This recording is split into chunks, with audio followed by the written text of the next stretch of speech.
Shanty Mansion. Okay, so Shanty Mansion has so many layers.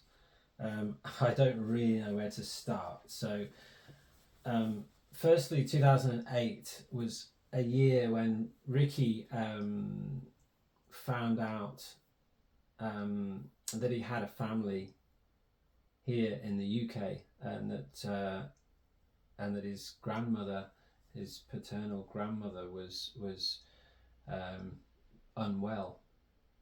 He'd had no contact with his Guyanese family,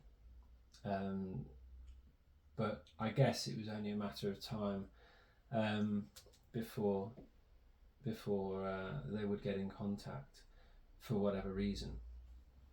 That story I'll let Ricky tell.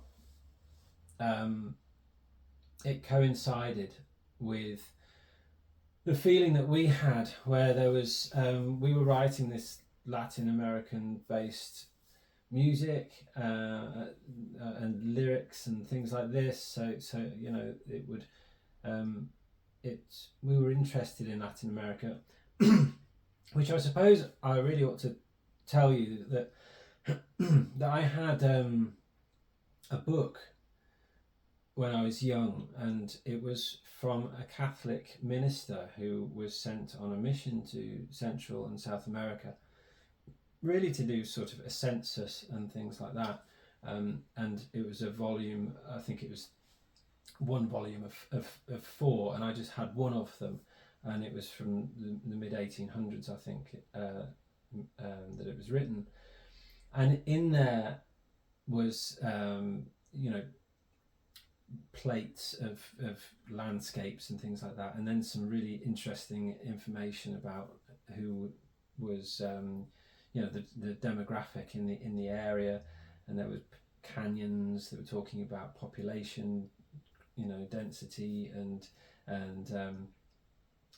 there were pictures of strong bridges and horses and things like that, which is where a lot of the lyrics from the songs sort of emerged from. Santiago is a particular one, when a muleteer went into the silver mine, taking water for the miners. So fast forward to 2008, when we're still writing about impoverished, or still thinking about impoverished people around the world. Villa at the Animal Farm thought it'd be a great idea to, and we did too, to sponsor a child through Plan UK. I've just dug around the archives, and I found the letter.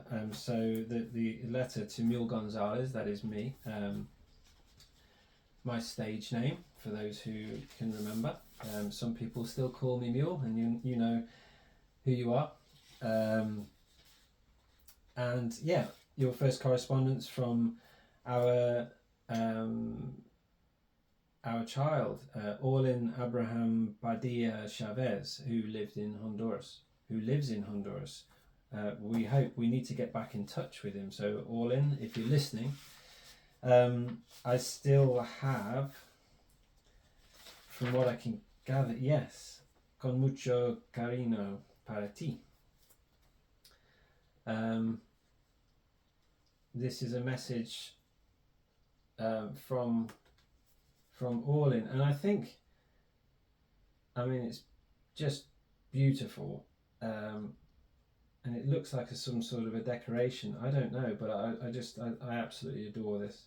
So this has come from Orlin via Plan UK. So mucho gusto, muchas gracias. And I won't show you a picture, but I do have a picture here of Orlin. So yeah, we sponsored a child. So fast forward to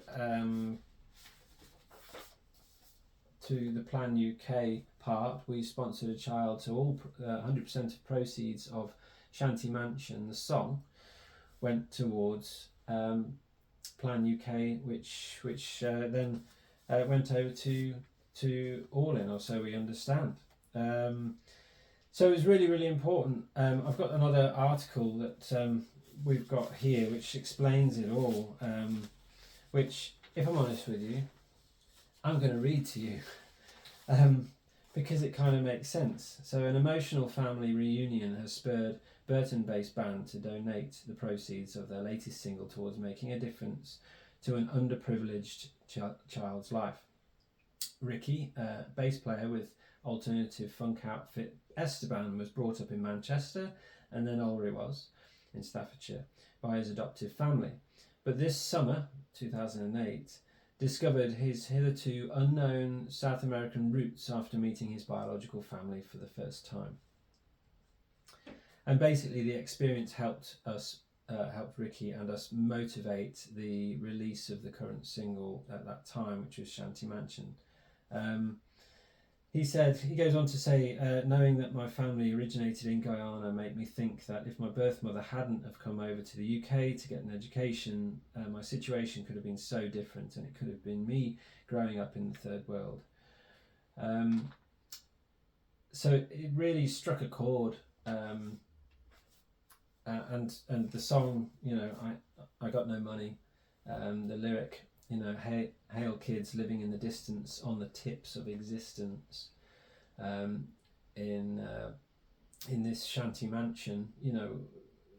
Children, when you see impoverished children, it doesn't appear like they have the woes and the worries of the Western world or the second or third world countries. I don't know if we can say that anymore, but yeah, we often are ingrained with too many options. If you don't have options, there's less of a burden. So their shanties were their mansions. They took everything as it at face value. And where there is poverty, you often find a better understanding of value.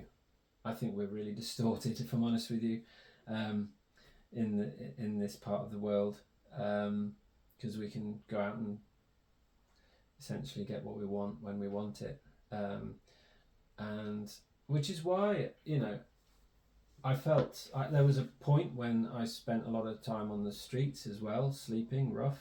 I needed to understand as well from that point of view how difficult it can really be, and I'm still writing about that now. So whenever you hear lyrics pop up in the latest songs that reference the importance of the sun and friendships and dreams, then they're real. That happened, so Shanty Mansion is really, a message much deeper. I could talk about Shanty Mansion for a long, long time. Obviously, Ricky's story is fascinating, having spent the first 28 of his years of his life. I've known Ricky since we were very, very young, so to see that change whilst we were on tour. We're driving around the country and Ricky's sitting next to me, and this happened to him whilst his feet were off the ground, so to speak. It really struck us all. So to give back seemed like a crazy situation when we couldn't even have, didn't have 2 coins to rub together ourselves. But that really wasn't the point, and it's still not the point. Look at us. We've got clothes on our back and roofs over our heads. There are still people in the world that don't have that. So if there is something that we can give, then we'll give it. So Shanty Mansion was a very special song. So all in, if you're out there, you'll be 30 odd now. That seems crazy. But yeah, Shanty Mansion was for you, mate.